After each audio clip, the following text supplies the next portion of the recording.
You're listening to Economics Detective Radio.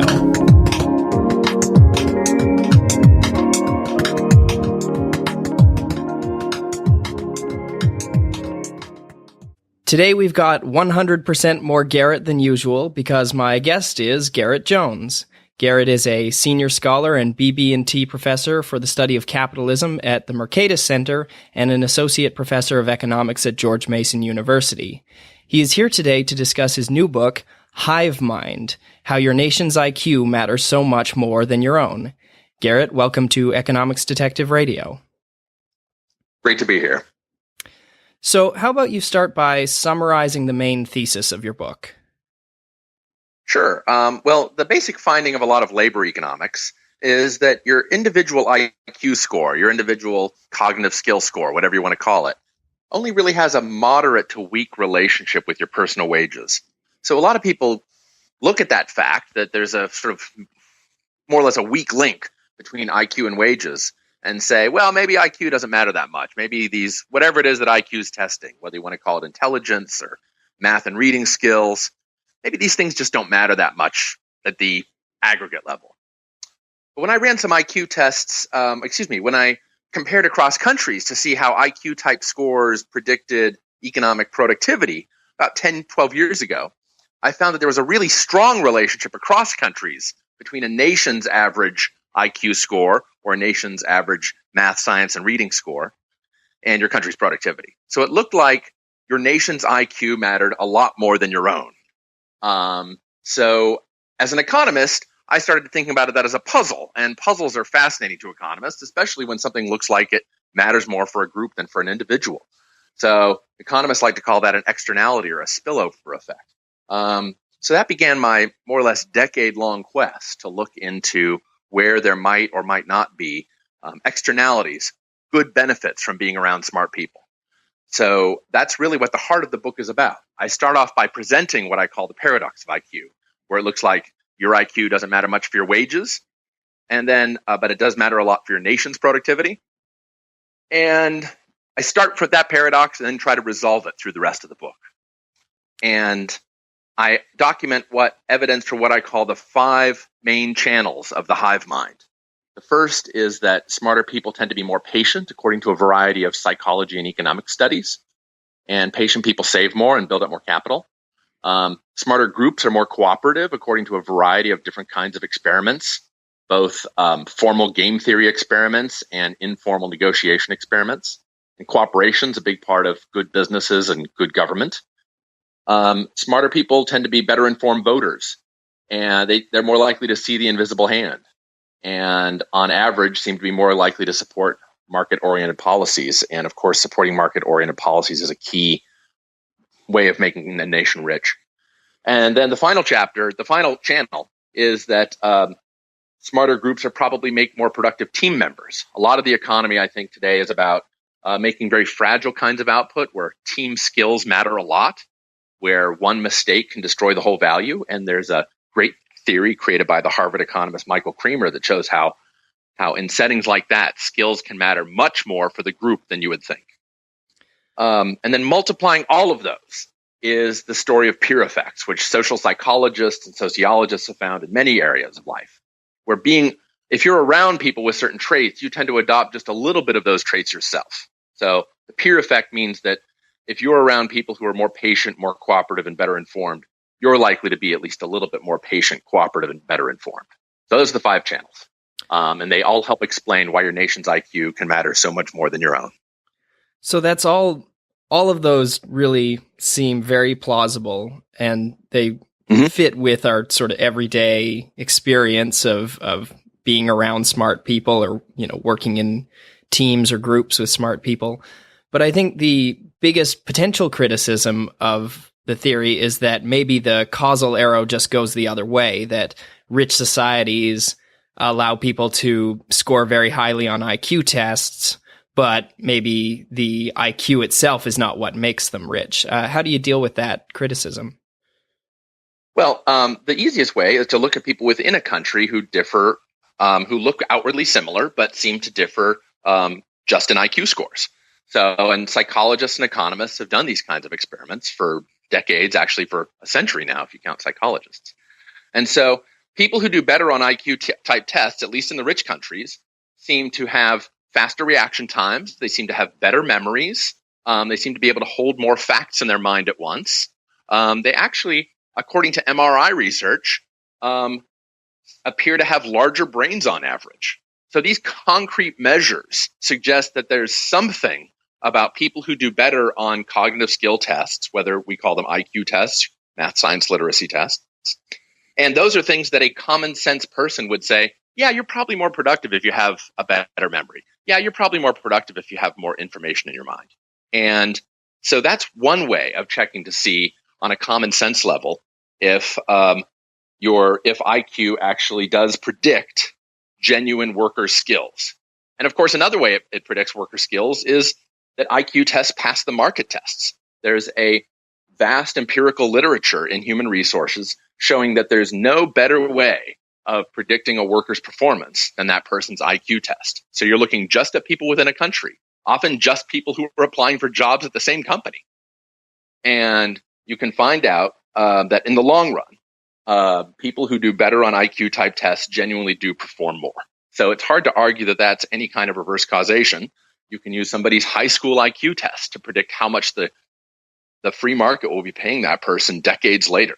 So very difficult to believe that this is overwhelmingly reverse causation. That said, there are clearly environmental effects on IQ. I spend chapter 3 documenting how both the clear evidence of what's called the Flynn effect, the long-run rise in IQs across countries, and the sort of weaker, softer anecdotal evidence, sometimes mixed experimental evidence, showing ways in which the environment can affect a person's cognitive skills. So that means I end up basically sounding a bit like the health and income literature, where we all agree that as nations get richer, their health goes up.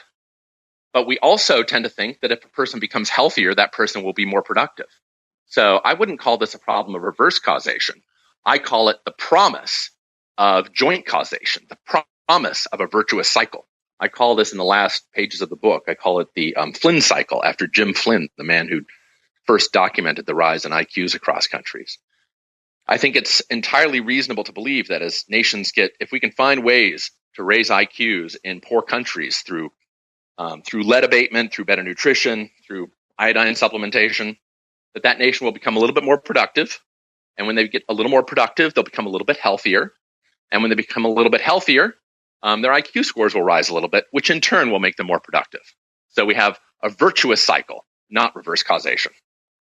Okay, so it's my high IQ makes me more productive, which makes my nation more productive, which makes us all healthier, which leads to higher IQs in the future. That's at least one important channel. I don't want to say that's the only channel. All of the mechanisms of why IQ differs across countries are poorly understood. They're poorly studied. They should be more studied.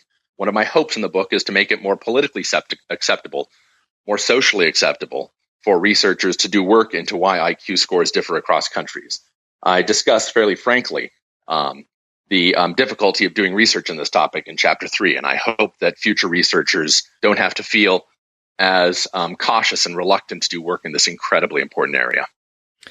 Right. The difficulty comes from the potential. A lot of people fear that IQ research, or especially when applied to groups, will maybe lead some people to come to bad conclusions, maybe justify some kind of racism or something, and that has sort of had a dampening effect on the field. How did you deal with that? Yeah, people are terrified of finding the wrong answers in this area.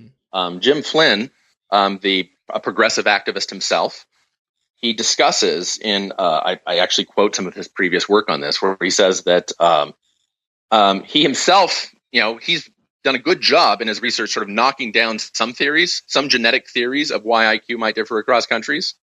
But at the same time, he says that he notices that there's almost no funding into doing serious empirical DNA research on to disprove the idea that IQ differences across countries are genetically driven. So he thinks that if we actually did the research, that is overwhelmingly what we'd find. But he notices again and again there's no funding for this kind of research. And so he speculates that the reason that people don't do this kind of research, at least in the US, is because they're afraid of what answers they'll find.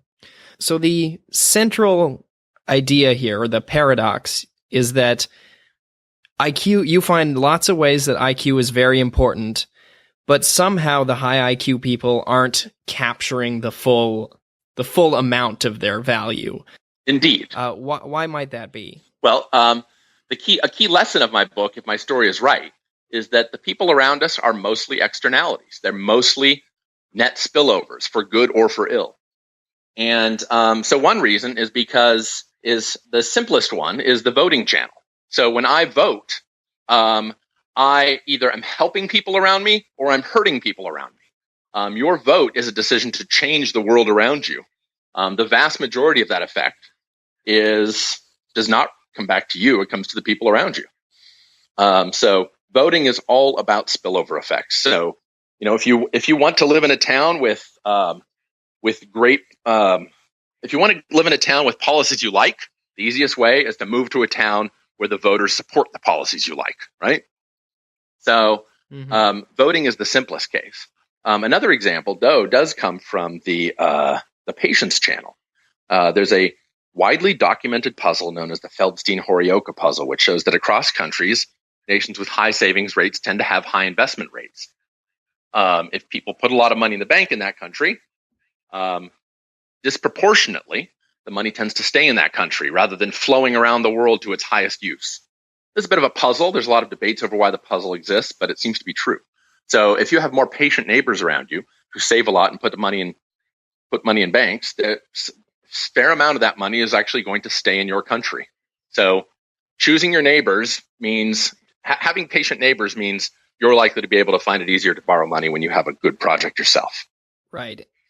So the patience channel and the voting channel are two key examples. I think it's also true, although I can't say it's well documented, although there's good theory reasons for thinking that the cooperation channel is the third story what will happen. People who do better on IQ tests are likely to engage in a couple of practices that make it more likely that they'll be cooperative. If they're more patient, they'll care more about the long run. There's some evidence that higher IQ people who do better on IQ type tests are more likely to start off playing nice in certain kinds of cooperation games. And one of the ways you can get people cooperating is to have somebody who starts off nice. This comes from Axelrod's excellent book on the prisoner's dilemma. And so I think that both with patience, with cooperation, and with voting behavior, we have direct channels that help explain why the people around you shape your environment and give spillover effects that don't directly get handed just to you. Let's talk a little bit more about the prisoner's dilemma. Sure. That's, of course, a famous game theory example where two people can cooperate, but they both have an individual incentive to defect, but they would like to both cooperate, and that would be best for the group, but it would be best for each of them to defect. And you're saying the research says that high IQ people are less likely to defect? On average, and this is a case where I helped start this literature in a very rudimentary way. I actually helped reinvigorate it, I think I can say, after many decades of being dormant. So anybody can understand what a prisoner's dilemma is like. Anytime you've been assigned to work on a team project, you're trapped in a prisoner's dilemma. So imagine two people at work who are assigned to co-author a report together. And there's no way they can really prove who did most of the work. In settings like this, people are likely to shirk because they know that they think if I do all the work, I'm only going to get half the credit. And I'm going to get basically just about as much credit whether I work hard or not. So economists call this the work or shirk decision. And it's pretty rational if you're just looking at this as a one-time decision to shirk, put in very little effort because the amount of reward you get is not going to be very strongly related to your effort. People tend to cheat when they think that life is a short-run game. But once life becomes a repeated game, once you worry about your reputation, then you have a stronger incentive to try to cooperate. Robert Axelrod in The Evolution of Cooperation calls this considering the shadow of the future. So the kind of people who put a lot of weight on the shadow of the future are more likely to be cooperative. So about a decade ago, I was interested in this question, whether smarter groups are more cooperative.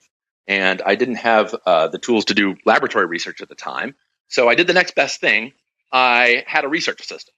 And I had my research assistant and I went and searched for the best prisoner's dilemma experiments we could find around the world, actually within the US.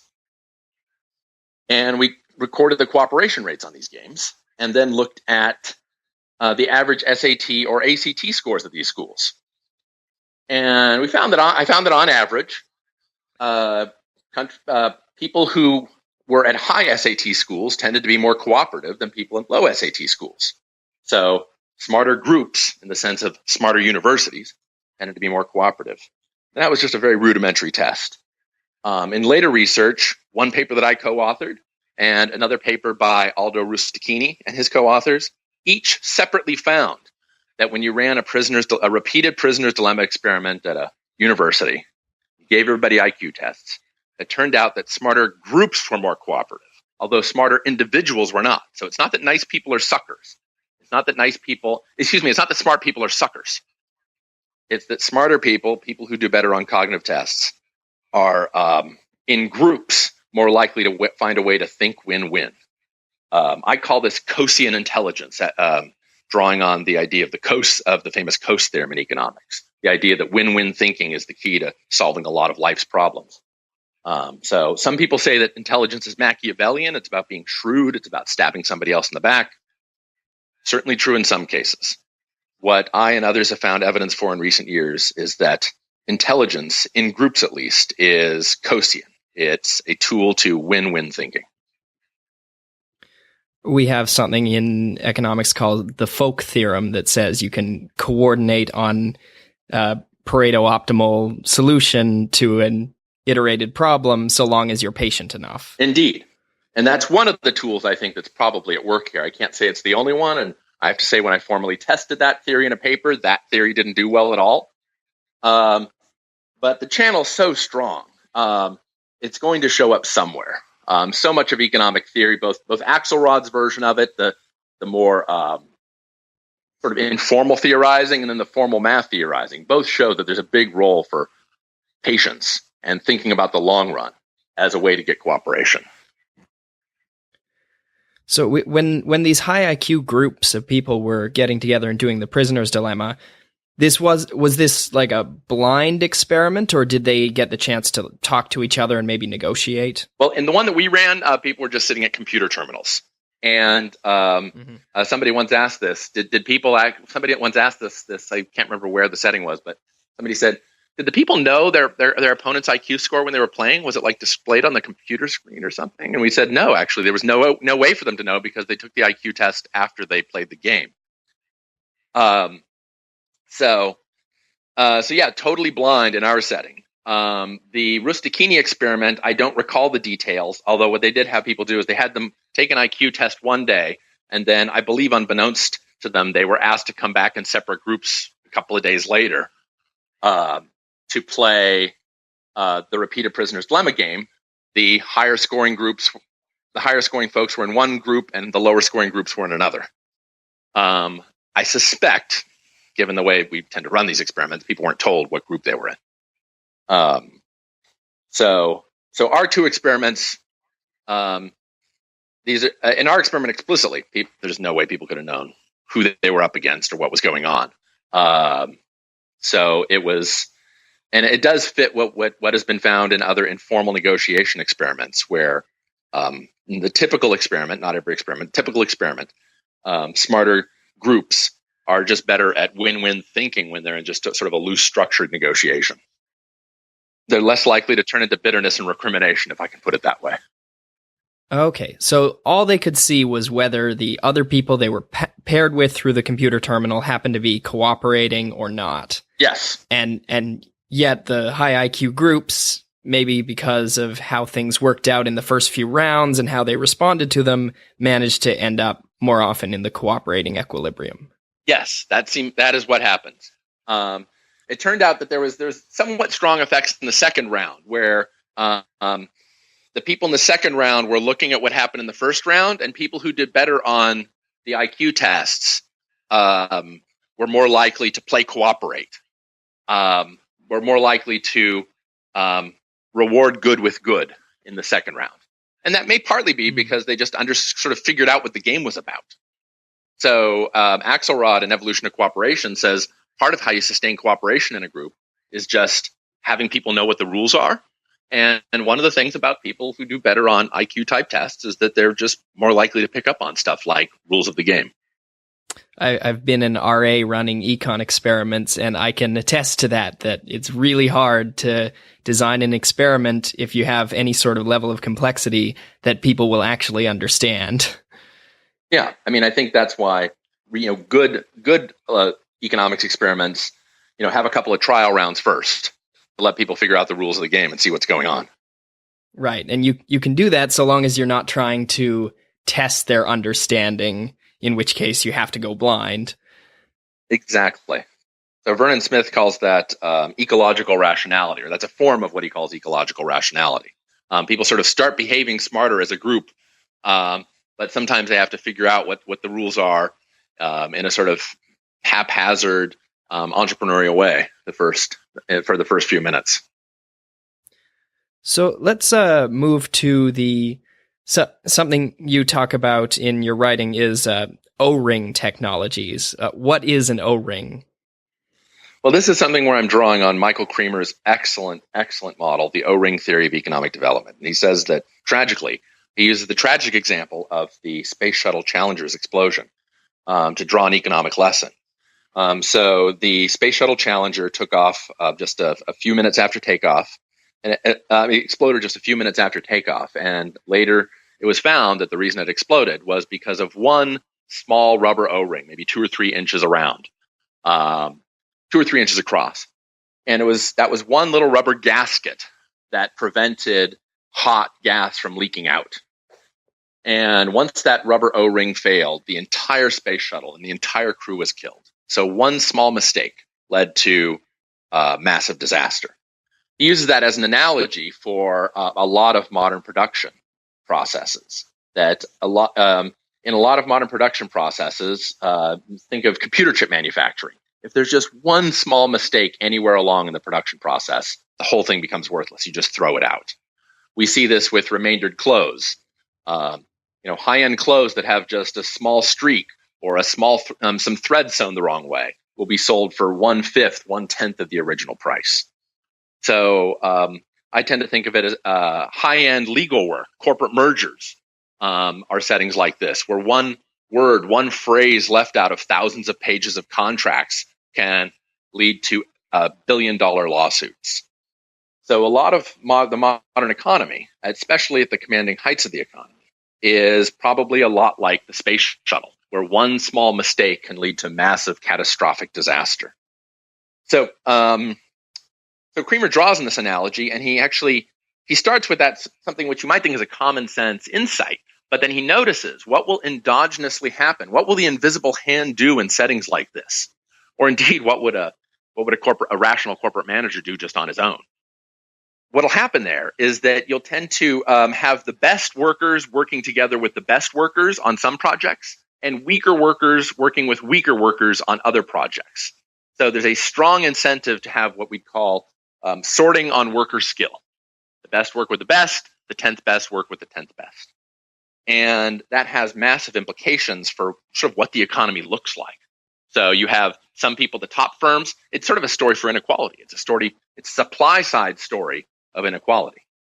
So some people making cutting edge computers and smartphones can be making a ton of money, whereas people making things slightly less sophisticated, like the smartphones from 5 years ago, those people make almost no money.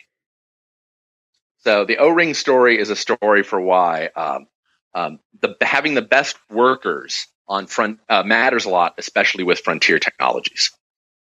We teach undergrads economic models where you can implicitly substitute any factor of production for any other factor of production, so long as you have enough of it. So like Cobb Douglas, maybe the marginal product of low-skilled workers is lower than high-skilled workers. But if you had 20 of them, 20 low-skilled workers could equal one very intelligent high-skilled workers.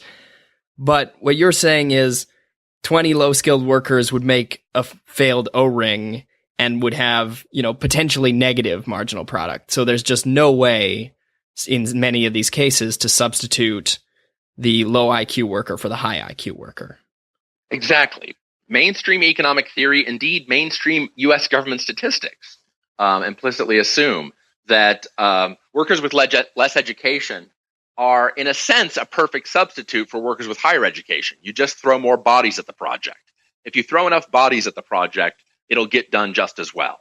I think we can agree that when it comes to airplane mechanics or airline pilots, none of us believe that.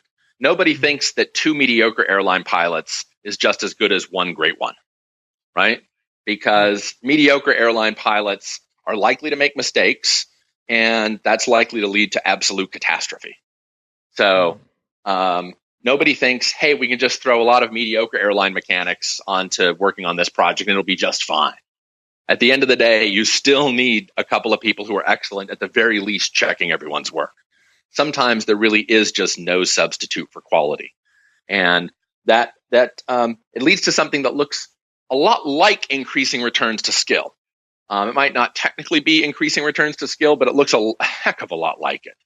And in settings like that, again, especially at the commanding heights of the economy, I think this is where we see it the most, where the best technologies, the best engineers are working with the best scientists and are strangely often working with the best back office workers, the best lawyers, the best accountants. This is something that seems to show up in the data, although it's always a little bit hard to test it. It helps explain why the office worker, at highly productive firms tend to pay a lot to their non-production staff, not to just their production staff.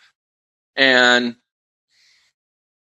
one explanation for why that might be would be the story that the most productive firms just want the most productive workers across the board, not just in one little pocket. Right, because a bad secretary to a highly productive lawyer would have might destroy a lot of value by misfiling a given sheet of paper.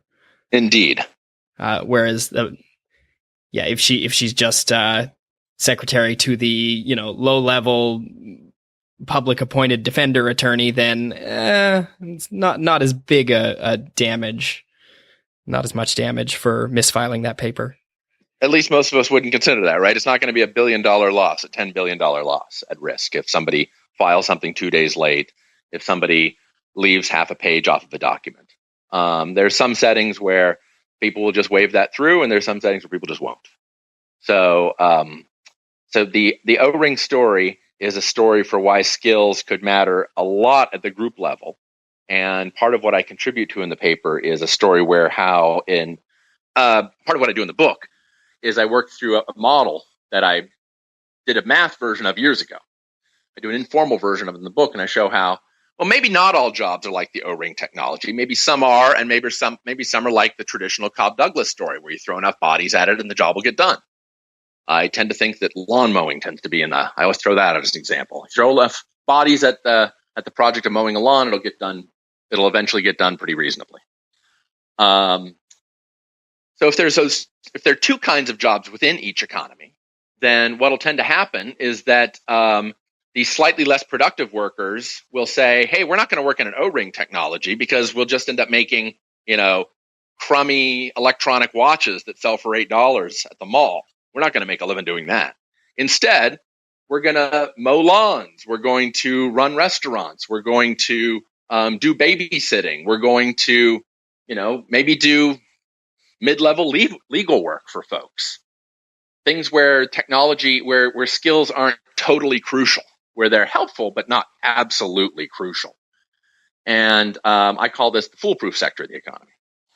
And so what I show is that you can get a story where within a country, there will be very small returns to skill. The best workers go work on their O-ring projects. They do their commanding heights stuff. A lot of that will end up being for export. And then then in the other sector of the economy, the slightly less skilled workers will take on tasks that are really important, but just don't depend crucially on worker skill. And they'll actually only end up earning a little bit less.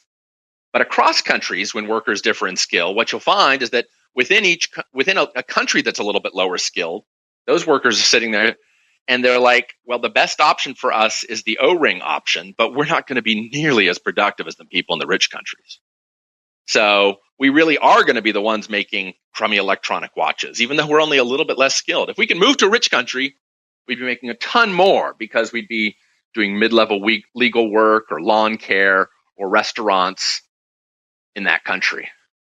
But stuck in a country with slightly lower average skills, your best option is making electronics, making mid-level clothes and selling those for export, doing something O-ring-ish where your modest errors add up enough that you really can't sell your product for nearly as much. I want to use the if you could move to that country as a segue. You recently had a debate with Brian Kaplan about open borders. How does your research tie into it? Yeah, the debate was at Northwood University. It's available on Northwood University's website. If you just look for Northwood University, Brian Kaplan, Garett Jones, it should pop up. And it's gotten some attention. So one question is, what is the effect of low-skilled migration? That's the sort of the most politically charged issue in recent years. What's the message of my story for low-skilled migration? And in the second to last chapter of the book, I walk through the mainstream labor economics research on this question. And the mainstream labor economics research, which I think is reasonably well done, tends to find that low-skilled migration doesn't seem to hurt low-skilled domestic workers very much at all. Maybe a small amount. Of course, small is a matter of degree. It's a matter of taste, I guess, in a way. But the biggest estimate from mainstream researchers have found is 8%. The wages of low-skilled workers, low-skilled domestic workers, may be hurt by about 8% if they're facing a lot of competition from low-skilled immigrants. Mm-hmm. So the question. So that's the short-run effect. There's actually some estimates that it's smaller, and I walk through some of that in the textbook. I mean, in Hive Mind. So, but of course, economics is about more than just the short run. And if there's one lesson from all of these other channels, from the patience channel, from the voting channel, from the political cooperation channel, it's that people are externalities. So when a nation has a lot of low-skilled migrants, the question is, in the long run, are they going to vote for policies that are less market-oriented? When they become government officials or government bureaucrats, are they going to be less effective, less win-win in their thinking? Are they going to save less at the bank on average? And that's an empirical question. So we don't know how much people will catch up, how much low-skilled migrants in their second and third generations will catch up to domestic residents. But if they don't catch up, then if skill perpetuates skill, if parents tend to be like their children on average, if parents tend to be like their children on average, then we are in a world where one can predict that low-skilled migrants will, on average, tend to support less market-oriented policies and tend to create less effective bureaucracies. So I think this is a big question for future researchers to figure out to what extent human capital drives political outcomes, and to what extent there are ways to raise the human capital of people in countries around the world. And as I close that chapter in the book, I say it's really important to find ways to raise human capital, both for migrants and for domestic residents. And indeed, our future may depend on it. So the specific policy conclusion, well, different groups have very different outcomes. And so maybe the policy conclusion would be that the groups that we expect to save more and do all these positive things that have positive spillovers, we should just have wide open doors to them. But then the groups that maybe we don't think will have those effects, maybe semi-closed or closed doors. Would that be your essential policy position?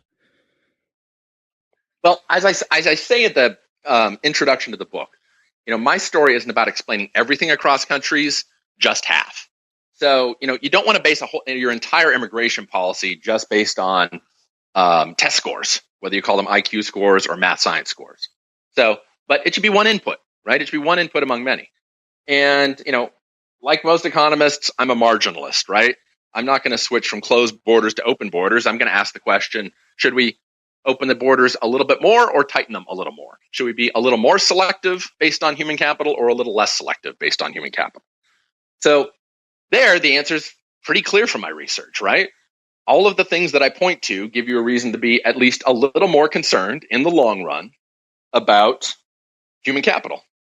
Before most people read my book, they'll be less interested in whether human capital measures are drivers of good economic institutions. And by the time they're done, I think I'll have persuaded a lot of people that human capital is an important driver of market-oriented, economically effective institutions. So the net result of that is I think the typical reader is going to come away from my book a bit more cautious about open borders.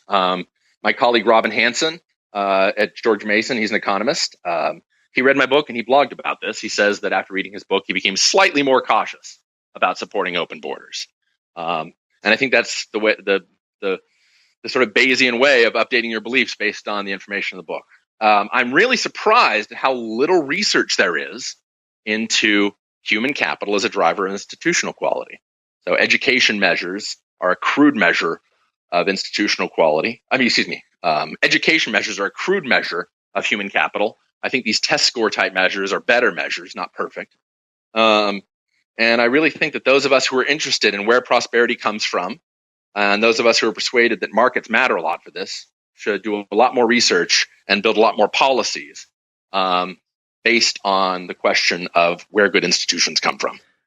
When I was researching for this interview, I read, I think, an older paper I'm not sure how old it was, but I read a paper of yours that mentioned a result that countries that have very high outcomes today tend to have populations that come from civilizations that have historically had very high outcomes. Do you know what I'm referencing? You're probably referring to the debate that I had at Northwood with Brian. That was, I think, the first time I spoke about this. So there I'm discussing a completely different line of research. Certainly has some overlap. It's best summed up in a paper in the Journal of Economic Literature by Spolare and Waxiarg, and the title is "How Deep Are the Roots of Economic Development?" It's a great paper that sums up a recent line of research, partly by Putterman and Weil from Brown, Spolare and Waxiarg themselves, and Bill Easterly and his co-authors, NYU's Bill Easterly and his co-authors. And these folks have been looking at what I call the deep roots of prosperity. And it does seem that since 1500, especially, economic outcomes have been really persistent.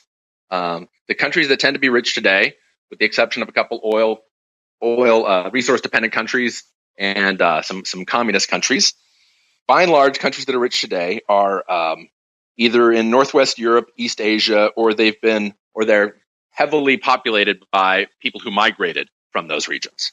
Right? This is something that this literature has documented. Many of these migrations have been quite forceful and quite brutal, and so this literature looks at the predictive effect of migration-adjusted population characteristics as a predictor of prosperity. So if you want to know how rich a nation is, one way is to look at the deep history of the people who lived there, the long-run history of the people who lived there. But you need to do what the literature calls, migration-adjusted measures. So there's this old saying in psychology that the best predictor of future behavior is past behavior. When it comes to understanding long-run economic outcomes, one can say that the best predictor of future economic behavior is migration-adjusted past behavior. Right. So it's not the land per se, it's the people on it that matter. Yes. And so, of course, that means that migration changes a nation's migration-adjusted history. And that's something that one should keep an eye on when one is formulating good policy. So it's not the only thing that matters. The relationships aren't perfect, of course. There are probably workarounds that are not very well studied. But on average, migration-adjusted history is one of the stronger predictors of how a nation is turning out. Catherine Rampell had a very nice blog post about this at the New York Times a few years ago, where she pulled out, I think it's Easterly Comingong's chart on technology. So basically, if you look at which regions of the world had the most advanced technology in about 1500, that's a pretty good predictor of how rich that country is today, but only if you adjust for migration. And so her blog post actually has that down in the label, migration-adjusted technological history. So Catherine Rampell's piece is quite good on this for a quick summary of it. Okay, so something like China was maybe at the peak of its civilization in 1500, didn't go so well in the 20th century with communism, but the Chinese diaspora is extremely wealthy everywhere in the world. Yes. So China is currently the world's poorest Chinese country. Yeah. Do you have any closing thoughts? Well, it's that I think my real hope is that people will come away from reading Hive Mind and have an idea that our peers matter a lot in ways that we didn't quite expect. I'm personally really interested in this institutional quality measure. Like, where do good institutions come from? Where does prosperity come from? Where do well-enforced property rights come from? And I don't claim that my story is the whole thing, is the entire explanation, but it's probably an explanation that people have not thought of before. The other thing, I'll do a little bit of shameless self-promotion. A lot of the emails and tweets that I've gotten from people thank me for writing a book that's brief, to the point, and extremely readable. Those phrases seem to come up a lot. So I hope people enjoy reading the book, and I'd look forward to getting their feedback on social media. And here's my bit of self-promotion. Head on over to economicsdetective.com/IQ for the show notes page for this episode, where I have a full write-up of everything we talked about, including links to everything mentioned. And, most importantly, an Amazon affiliate link to the book. So if you want to buy the book, you go to economicsdetective.com/IQ, click on my Amazon link, buy the book, then Amazon will pay me a commission. There's no additional cost to you. It's just right out of Amazon's pocket. And I can take that money and use it to bring you more and better content in the future. So economicsdetective.com/IQ. My guest today has been Garett Jones. Garett, thanks for being on Economics Detective Radio. It's been a pleasure. Thanks for having me.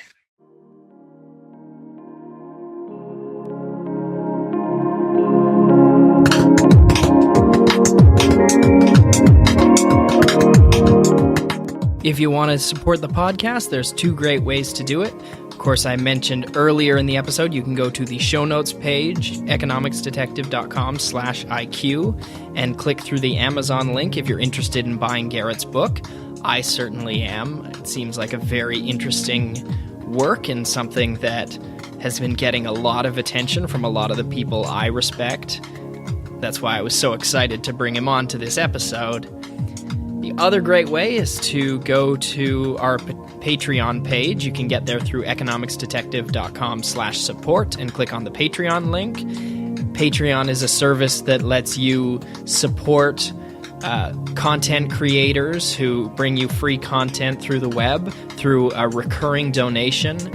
All I ask is that you give $1 or $2 for every episode I release, and that gives me a real incentive to keep releasing them and doing it on a fairly regular schedule. I am, of course, a PhD student, and there are many demands on my time, but I love doing this, and I'd love it even more if I knew that people were out there who really valued it, who were willing to pay a few dollars to support the show. So head on over to economicsdetective.com/IQ for the show notes page and economicsdetective.com/support if you want to support the show monetarily. Thanks for listening. you.